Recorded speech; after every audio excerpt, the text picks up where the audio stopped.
All right, welcome everyone to the final part of graphing trig notes. Okay, so regardless of whether you're taking the ISEP or not, my hope is that you get to see this video so that you'll prepare yourself for the masteries coming up when we come back from ISEP. As a quick summary, I'm going to go ahead and lay out what each part of the notes was about, okay, and what you can expect to see when we come back for mastery. Part 1 featured the introduction to sinusoidal functions, so sine and cosine in the plane, as well as the midline, period, and amplitude as major features. Okay, so as we're talking about these graphs, as we're looking at these graphs, you just have to keep those three features in mind. That's what we're talking about, and we have been for the last couple lessons here. Okay. Part 2, the effect of negative a and obtaining function from given features. So we kind of looked more into the effect of a, specifically whether it's negative or positive and how that changes our graph's orientation. Okay. And then also practice a little more with just looking at features, okay, and then getting graphs functions out of that. So today we'll finally end it off with obtaining the whole function from just a graph, so no exploration part, and then what the effect of b on a graph is. Okay, so this is something that we haven't really explored yet. Okay, so that's why we're doing it today. But hopefully we'll kind of nail this into the head where we can figure out, well, if I see a graph, I just need to know these three features. I need to pinpoint those, and then I got the function. All right, let's go ahead and begin. So what you see in front of you right now is simply just a cosine regular function with a, b, and c. Right now it's a standard parent function. There's no changes. A is 1, b is 1, c is 0. So this is what we expect it to look like. Okay. Remember from last time, we changed our a to be negative, and we saw the flip happen. Okay, so the flip happens if you go negative. Okay. And as you increase the amplitude, of course, so does the height and depth of the graph itself. Okay. But that's not really what we're talking about today. We are talking about the b. Okay, so I'm going to play a little bit of a little thing here, a little movie with the animation here. I have it set to be between 1 and 8. 1 and 8.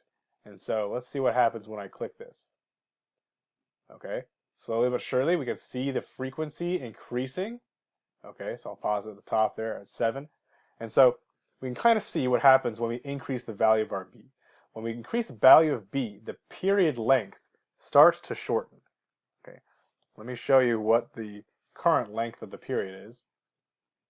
Here's my starting point, and here's my ending point.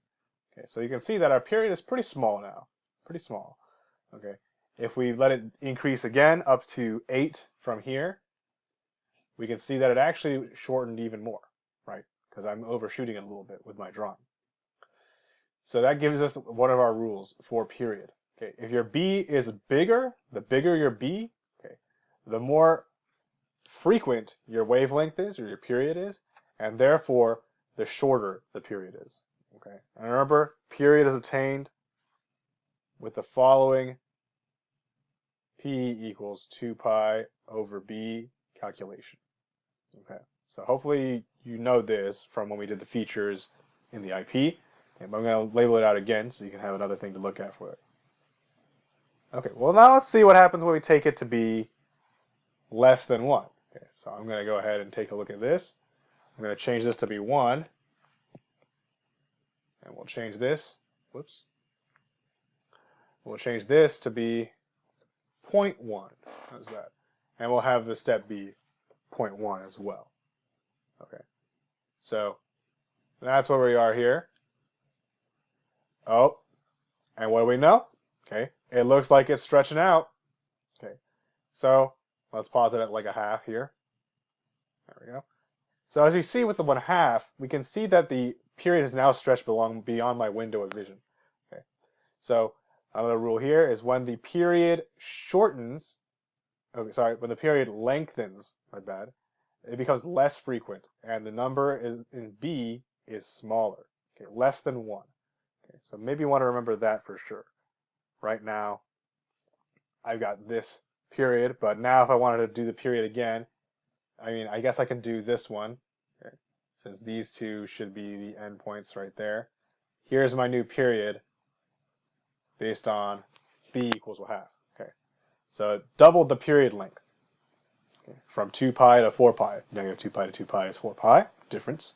Okay, so that's the effect of our b. Okay, so remember, b is not the period, but b will help you find the period. Okay, the larger b gets, the more frequent your period happens, so the shorter it is. The less b is, less than 1, okay, the less frequent it is, so the longer the period is. Okay, this should hopefully tie in with your knowledge on like wavelengths and stuff. Okay, because basically faster waves have a higher frequency. Okay, and that's why they have like a higher b in the function here. Okay, higher, faster, right? Lower, slower. All right, now one last thing I want to talk about with this one is what if I went negative? Okay, let's go with -1, and let's go with the step size of 0.5. Let's go with that. Okay, so you can see that when you do the negative version of it, well, that just kind of looks like our good old friend, regular cosine. What happened there? Well, the fact of the matter is cosine is a little different than sine in that, if you remember from back way in the day when we talked about these features of polynomial functions, okay, cosine is an even function. Okay, that means that as long as you have a b value, it doesn't matter whether it's negative or positive, it will stay the same orientation in that way, if that makes sense. Sine is a little different. Let me show you sine. All right, we're back here with it. Sine. Okay, here's the regular old sine function, parent function, and I have the -1 ready to go. Okay, if you'll notice, remember from last time, cosine didn't change the orientation when I changed the b to negative. Okay, but here's what sine looks like when you change these negative. Bam. Okay, we see it has changed. It has changed a little bit. Okay, and that happens because sine is not an even function. So it will actually change depending on whether the b is negative or not. But cosine never will. Cosine won't do that. Only sine will. Okay, now that's just a little bit of fun facts and stuff. But should you have to deal with b being negative, that's the effect here. Yes, you could technically change the negative out here too. Okay. But that's pretty much exactly what I'm talking about. Okay. So you got to remember it. Sine, negative on the inside. Okay, with the b, negative only affects sine and not cosine. Okay. That's in case you run into it in your delta math. Okay, you may not have to use this knowledge, but I'm just gonna throw it down there anyway, just for you. Okay, with that being said, let's get into a couple of examples on delta math to see how we can apply all this stuff. All right, we're back out of here with a delta math example. This is the final kind of frontier for us, okay, where you're given a graph, and your goal is to just get the equation of the graph out. Okay, and I don't have like something you can plug in and test it out. Okay, that stuff you will also have to do, okay, to practice for this. But this is the final step, the final frontier. So what am I looking for? I'm looking for 3 things. I'm looking for an A. I'm looking for a B. And I'm looking for a C. Okay. I'm looking for all these 3 things, which correspond to my amplitude. The B corresponds to helping me find my period. And C corresponds to helping me find the midline. Okay. Now, with these problems, it's best to start with the midline, as that usually is the easiest. So let's go ahead and take a look at our graph. Okay. If you look at our graph, here is the curve. Okay. We're starting at 1, it seems. Starting at 1. That's pretty interesting. That's pretty telling. If I want to draw a line through this, for example, well, hey, that looks pretty close to my midline, right? Because I got 4 this way, 4 that way. Oh, that might even tell me my amplitude. Okay. Remember, from amplitude, it's the height or depth of the function compared to the midline. So I got my information for those 2 already. My amplitude is 4, and my midline is y equals 1. Okay. Next is the period. Okay. So let's go ahead and take a look here. When we look at our point here, we need to find another point over here that lines up with it. Well, here's that point. Okay. Make sure not to hit this one since the direction down here is different from this one. Okay. But after you hit this, you can kind of see that it starts to loop, right? And it loops again right here, so on and so forth. So what is this distance? It looks like 0 to pi. The period is pi. Okay. Now we do have to, process the pi a little bit more. Remember that pi, Remember that pi, our period, is 2 pi over b. Okay. So when we do this, we need to actually solve out a little bit, and this should end up being b equals 2 pi over pi, which is just 2. Okay.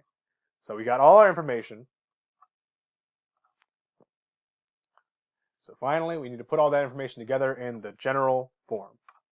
So here we go. And this is looks like a sine graph since we're starting, okay, at a place where it goes up and then comes down. Okay. If it was cosine, you'd have start at the top, go down, come back up, right? So let's put sine down. Sine, and we have b, which is 2. Let's use x, plus 1. And I forgot the amplitude, which is going to be 4. Which I guess I didn't write. I covered it up, which is my fault. Let me real quick put it over here. There we go. Okay, so this should be a good guess on my part. Okay, I'm not going to mess with the negative stuff yet. Okay. Let's go with this. Oh, it did not check it for me, but let's see the solution anyway.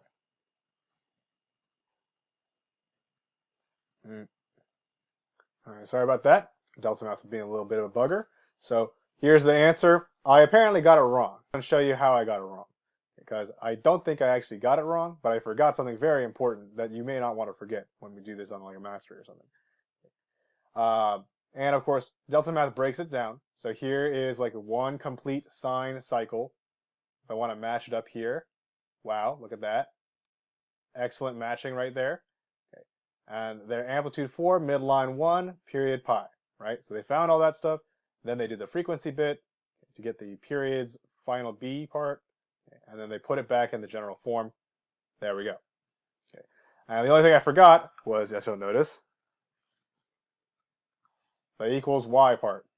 Okay, so I obviously missed that. So don't miss that on your work there, guys.